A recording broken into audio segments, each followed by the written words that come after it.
નમસ્કાર ખેડૂત મિત્રો, આજે આપણે જાર અને બાજરી વિશે અલગ અંદાજ અને અલગ માહિતી લઈને પહોંચી ગયા છીએ। તો વિડીયો અંત સુધી જુઓ જેથી કરી પૂરેપૂરી માહિતી તમને અમારા તરફથી મળી રહે। તો ચાલો ખેડૂત મિત્રો આપણે વિડીયોની શરૂઆત કરીએ। પહેલાં તો ખેડૂત મિત્રો તમે જોઈ શકો છો કે ઉપર આપણે જારની અંદર પાંદડા સુકાય છે, તે દેશી ભાષાની અંદર ખેડૂત મિત્રો આપણે કૂપડા સુકાવા એવું કહેવામાં આવે છે। તો આ રોગ તમને ખેડૂત મિત્રો હોય તો શેના કારણે થાય પહેલાં જાણીએ।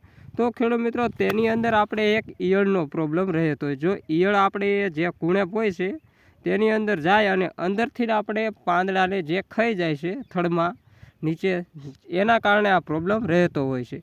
તો ખેડૂત મિત્રો આ રોગને દૂર કરવા માટે આપણી પાસે એક બેસ્ટ અને એક નંબર દવા છે, જે હું પોતાના જારની અંદર અનુભવ કરેલો છે અને મેં પોતે જ રિઝલ્ટ મેળવેલું છે ખેડૂત મિત્રો। તેનું નામ છે ઇમામેક્ટિન 5% ઝેર આવેલું છે અને ઓમ દવાનું નામ છે ખેડૂત મિત્રો મેગ્નેશિયમ પાવર, પણ ઝેર એનું ઇમામેક્ટિન આવેલું છે। તે તમે ડિસ્પ્લે ઉપર તમે જોઈ શકો છો, વિડીયો ઉપર તમને દેખાય છે દવા। એ જ દવાનો મેં ખેડૂત મિત્રો અનુભવ કરેલો છે। અને ખેડૂત મિત્રો આગળ તમને હું બતાવું કે બાજરાની અંદર પણ આ જ પ્રોબ્લેમ ખેડૂત મિત્રો રહેતો હોય છે। તો જ્યારે બાજરાની અંદર આ પ્રોબ્લેમ રહ્યા, જ્યારે કુણેપું ખાવા માંડે છે ઈયળો, ત્યારે આ ઇમામેક્ટિન 5% ઝેર આવેલું છે તેનો છંટકાવ કરી દેજો, જેથી કરી તમારે બાજરામાં પણ કંઈ પ્રોબ્લેમ રહેશે નહીં।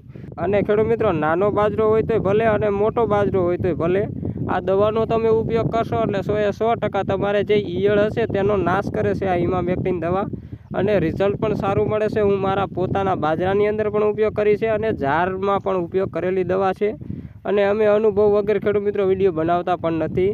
તો ખેડૂત મિત્રો તમને જો અમારી માહિતી સાચી લાગે તો લાઇક, શેર અને સબસ્ક્રાઈબ કરી બીજા લોકોને શેર કરજો, જેથી કરી કોઈ ખેડૂત મિત્રો આપણી માહિતીનો લાભ લીધા વગર બાકી ના રહી જવા જોઈએ એટલા માટે। તો ખેડૂત મિત્રો હવે મળીશું આપણે નવો વિડીયો સાથે અને અલગ અંદાજ અને અલગ માહિતી લઈને જ આવી જશું ખેતી માટે। તો ખેડૂત મિત્રો જય હિન્દ, જય ભારત અને જય કિસાન ખેડૂત મિત્રો, હવે મળીશું આપણે નવા વિડીયોમાં।